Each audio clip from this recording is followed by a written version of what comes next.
projet. Donc, écoutez, donc, alors, acadiemenonde.com pour le rayonnement d'Acadie, c'est le Pardon, Azouz, tu peux mettre le plein écran aussi, comme ça on voit toute je la peux pas mettre le diapo. plein écran parce Ah, que je peux pas mettre le plein écran. Mais là, voyez-vous tout l'écran? pas toute la diapo, je pense que la partie inférieure n'est pas visible. Est-ce que vous voyez présentation ACFAS le 9 mai? Oui, on va acadiemenonde.com, mais comme c'est pas le plein écran, la partie inférieure de la diapo peut ne pas être visible pour tout le monde, je pense. Ok, bon, alors je vais essayer. S'il y a Juste, une... Très bien. Ok, on va voyez comme ça. Est-ce que voyez-vous l'écran? oui, excellent, merci. Oui, mais ça, que... je vais revenir comme ça parce que il y a un petit problème technique, mais néanmoins. Pas de problème. Euh, donc, en fait, comme présenté donc, un peu plus tôt par Selma, euh, j'ai travaillé sur un projet qui s'appelle les radios communautaires acadiennes en technologie de l'information et de la communication et transmission de la culture acadienne. Très rapidement, en fait, je me suis intéressé aux radios communautaires. Quand je travaillais pour Radio-Canada à Saint-Jean, Nouveau-Brunswick, j'ai fait en fait, un sujet, un reportage qui était passé en ondes. C'était donc un enfant qui avait un problème, qui avait eu un cancer et toute la communauté s'était impliquée pour pouvoir, récolter des fonds afin qu'il puisse guérir et la radio communautaire a été très impliquée pour cette collecte de fonds et j'ai été, je dirais, très intéressé de voir de quelle manière la radio communautaire, s'impliquait auprès de sa communauté. C'était en 2006-2007 et depuis 2006-2007 à 2014, j'ai beaucoup réfléchi sur le sujet, de l'impact de la force d'une radio communautaire. Donc au fil de ma recherche, de 2006 à 2014, j'essaie de comprendre un peu quel était le rôle d'une radio communautaire et de l'impact de la radio communautaire acadienne. Hem et Et donc, j'ai fait un travail de recherche. J'ai d'abord priorisé, la province du Nouveau-Brunswick parce que, j'ai vu qu'à travers la province, il y avait, sur sur une seule carte, il y avait quand même 10 radios communautaires, heu, qui est énorme par rapport à une petite population de 750 000 habitants. Et je me suis dit, que j'allais travailler, et j'ai essayé d'approfondir le sujet et de voir de quelle manière, dans un travail qualitatif, la radio communautaire est impliquée auprès de la population et auprès de sa population et de quelle manière, elle travaillait pour pouvoir aller être à l'écoute et de qu'est-ce qu'elle pouvait apporter au niveau de la culture acadienne. Parce que, la culture acadienne, en fonction de la région, elle est différente, heu et on le voit bien par rapport à toutes les présentations de ce matin et je voulais voir de qui la couleur que chaque radio a apporté à sa communauté et comment sa communauté apportait cette couleur et donc vraiment cette interaction. Et donc, pour faire un bref historique, donc la première radio est venue en 1988 avec la radio de Secairo, dans le nord de la province et après on a pu voir qu'au fil des temps, 9 radios simplement de la province ont pu voir le jour. Et depuis donc, il existe toujours autant de radios. Donc en fait, hem ce qui m'intéressait par rapport à mon sujet de maîtrise, donc l'ancrage de la radio qui était très important pour les Acadiens, mais aussi, pourquoi les radios acadiennes, menaient le bal? Et à travers mon travail, j'ai observé que quand même les radios communautaires acadiennes, à travers ce que l'ARCOM m'avait donné comme information en 2012, avaient une cote d'écoute de 70, ce qui est énorme par rapport aux radios communautaires, que 15% allaient sur les radios privées et seulement 4% pour la radio d'État, la radio de Radio-Canada. Donc, c'est pour dire que l'impact des radios communautaires est très important pour les communautés et les communautés vibrent avec leur radio. Et, et ça, c'est quelque chose ici qui est venu beaucoup me chercher par rapport où les gens vont aller se retrouver à travers leur radio.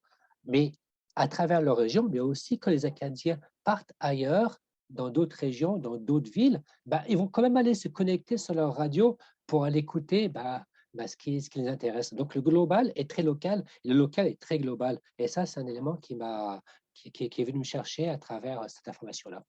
Donc, À la suite de cette recherche, j'ai décidé de faire une maîtrise, un mémoire. Et à travers ce mémoire, j'ai décidé de faire un mémoire qualitatif, mais aussi de créer une plateforme interactive, un site web, donc d'où acadienonde.com, et que cette radio-là, qu'on puisse la voir, l'écouter et la découvrir. Donc, j'ai fait un mémoire que l'on peut retrouver en ligne. Et ça vous donnera un peu l'information et le contenu de mon mémoire.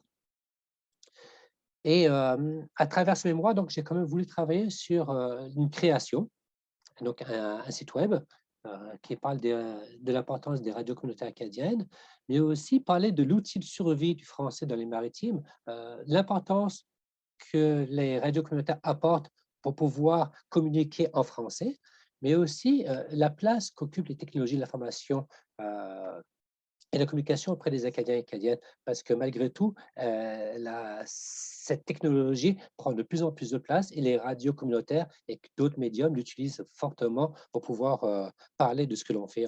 On l'a bien vu tantôt avec le monsieur qui a fait avec ses jeux vidéo. C'est un outil qui prend de plus en plus de place et c'est important de la mettre de l'avant.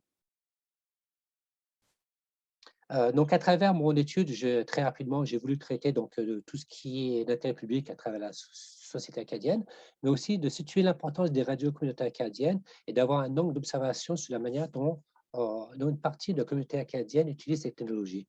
Donc, comment la technologie est utilisée et comment elle est écoutée et comment, à travers ce médium, les gens se l'approprient.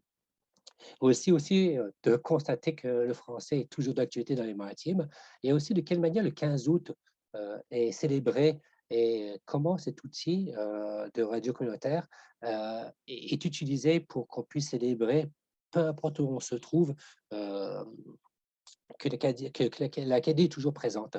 Et le web est très utilisé pour célébrer cette fête-là.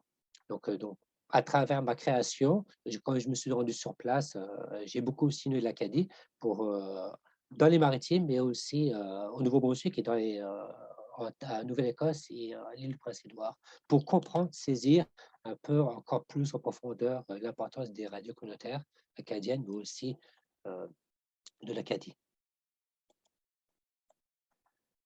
Donc, très rapidement, toujours quelques éléments sur l'importance des radios communautaires acadiennes. Comme je vous l'ai dit, en 2012, sur 750 000 habitants simplement au Nouveau-Brunswick, il y avait à peu près 120 000 auditeurs qui écoutent de manière quotidienne les radios communautaires acadiennes. Je n'ai pas pu récupérer cette information-là dans les autres provinces parce que l'information n'était pas, à cette époque-là, très facile à collecter. J'avais donc décidé à travers de créer un site web et que ce site web soit spécialement donc dédié et alimenté par des vidéos et des liens de web radio en direct. Et que je voulais aussi, à travers cette radio, qu'on puisse aller l'écouter sans forcément de changer de page web.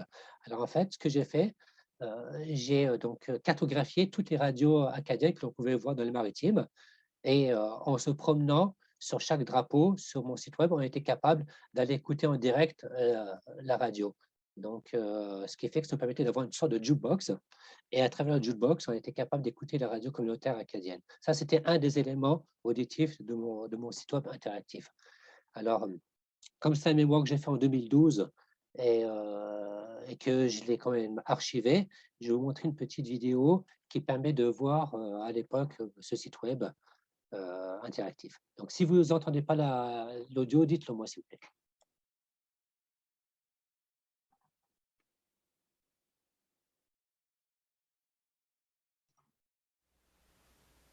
Pour l'instant, on n'entend pas Azouz, donc peut-être qu'il faut départager. Non, ça sent bien. Okay. Ça sent bien.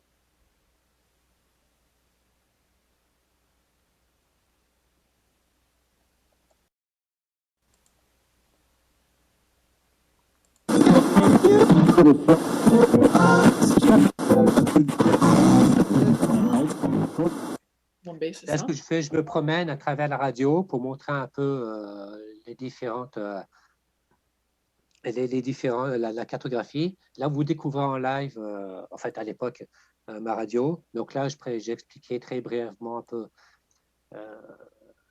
l'historique de mon site web.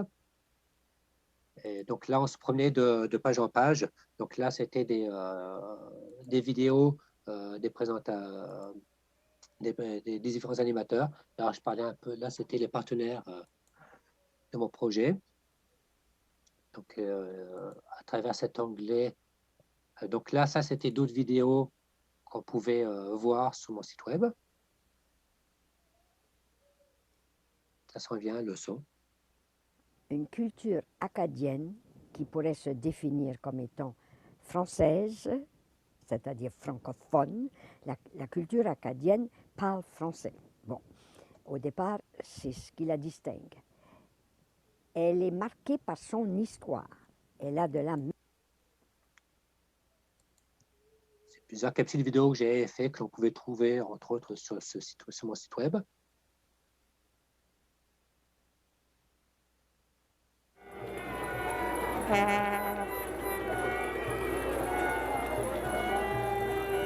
C'est la fête des enfants, c'est la fête de l'Acadie, c'est la fête à Carigate. Bonjour! Bonjour. Là, c'est écrit Malais sur votre chandail, on peut pas se tromper. Non, pas trompé pantoute. Demariez souhaiter bonne fête à qui aujourd'hui? À tous les Acadiens et Acadiennes du monde. C'est une bonne réponse. Donc, en fait, là, on pouvait se promener de vidéo en vidéo. Comme vous l'avez dit, pour la culture acadienne, nos artistes acadiens n'ont pas la chance de se déplacer du côté de Montréal. Ils se feront pratiquement peut-être jamais jouer là-bas ou on va avoir moins de chance, tandis que... Donc, en fait, ce qui était important pour moi, c'était de montrer les images, mais aussi les écouter.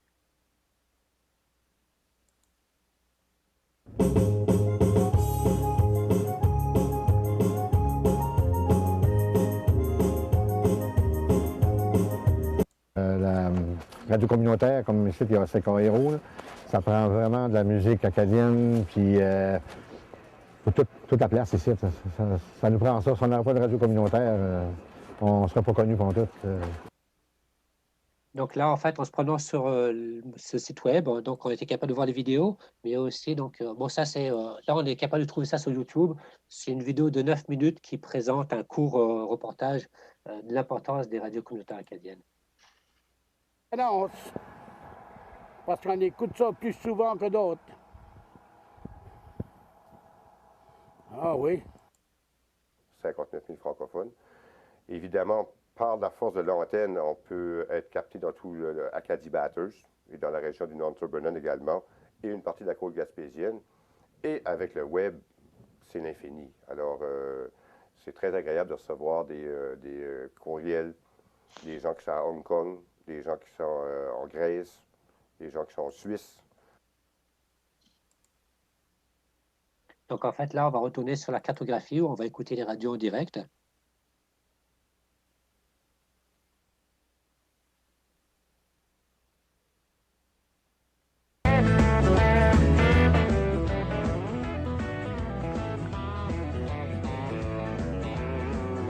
C'est une belle place dans le ciel, jusque tout le monde est content, jusqu'à pas de mal compris, jusqu'à pas.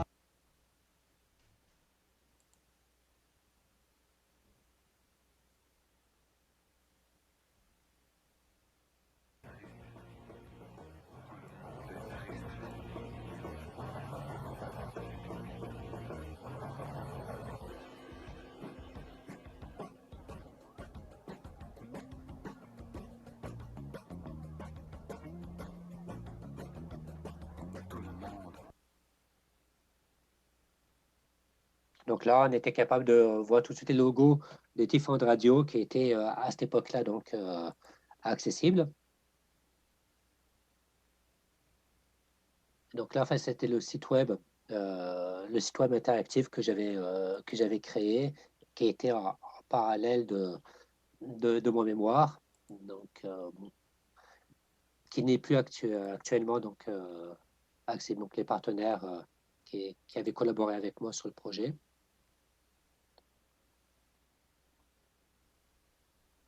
Donc, il y avait vraiment plusieurs. Je le voulais très coloré, très vivant, à l'image de l'Acadie. Donc, ce qui est intéressant, c'est que lorsque j'ai mis en onde, j'ai eu, en seulement 7 mois, près de 2200 visiteurs ont été uniques, ont été voir le site web, ce qui fait qu'il y a eu quand même une grosse demande de s'informer auprès de l'Acadie. Les gens étaient très impliqués et sans aucune communication, sans aucune publicité. Et j'étais donc très heureux de voir qu'en peu de temps, les gens étaient très interpellés par rapport à ce que je faisais. Et maintenant, là, si on fait un état de la situation au niveau des radios communautaires acadiennes, donc en dehors de mon site web, je vous en parlerai très brièvement tout à l'heure, les radios communautaires sont toujours très présentes. Simplement encore récemment, les radios communautaires acadiennes ont une cote d'écoute de manière régulière à 75%. Maintenant, la technologie nous permet d'avoir une traçabilité en direct grâce à Stat Radio, ce qui permet de voir à tous les jours et même en live quels sont les codes d'écoute. Ce qui fait que ça permet donc aux radios de tout de suite aller cibler quelles sont les meilleures tendances et quels sont les points pour aller chercher des partenaires pour qu'ils souhaitent annoncer. Donc, on n'arrête pas la technologie. Donc là, toujours simplement cette mise au point par rapport au niveau des radios acadiennes, il y a toujours au Nouveau-Brunswick 10 radios qui opèrent. J'ai pas pu. Bon, il y a le CIFA qui opère toujours en Nouvelle-Écosse, mais donc simplement au Nouveau-Brunswick et au CIFA, il y a toujours des radios qui opèrent. Au Labrador, il y avait une radio qui opérait, mais qui met plus de temps, qui à l'époque opérait pas de manière régulière. Alors, actuellement, je ne sais pas ce qui en est. Ce qui en est au niveau de mon site web, j'avais proposé au Congrès mondial acadien et au SNA de récupérer le site web interactif. Je le léguais, je le donnais, mais personne n'a pu le prendre au bon pour pouvoir le récupérer, ce que je trouve ça dommage parce que c'était un gros travail qui a été mis en place et je pense pour le bien de l'Acadie, ça aurait été intéressant qu'il puisse perdurer. C'est ce qui met fin donc à ma courte présentation, parce que l'idée, ce n'est pas d'éterniser ma présentation, mais c'est que ce que je retiens par rapport, je vais revenir, ce que je retiens par rapport à cette présentation-là, c'est qu'au niveau des radios communautaires acadiennes, tout ce qui touche à l'Acadie, ça vient chercher l'Acadien. Et d'après ce que je retiens aussi, c'est que il n'y a pas forcément un Acadien à un endroit, c'est où il y a un Acadien, l'Acadie est, et que la radio communautaire acadienne a été capable d'aller les chercher malgré où sont les Acadiens. Et cette technologie de l'information, justement, est un moyen immense pour pouvoir transmettre la culture acadienne et elle le fait très bien parce que les gens se reconnaissent à travers ces radios communautaires acadiennes. Et encore plus, je dirais maintenant, avec les nouveaux arrivants, et ils font très bien ça, les radios communautaires acadiennes. Ils vont justement chercher ces couleurs-là pour pouvoir encore mieux transmettre parce qu'on voit de plus en plus de personnes, de nouveaux arrivants qui prennent des animations au niveau des radios communautaires acadiennes et c'est une bonne chose. Donc, c'est ce qui met fin à ma présentation et je vous remercie bien d'avoir écouté.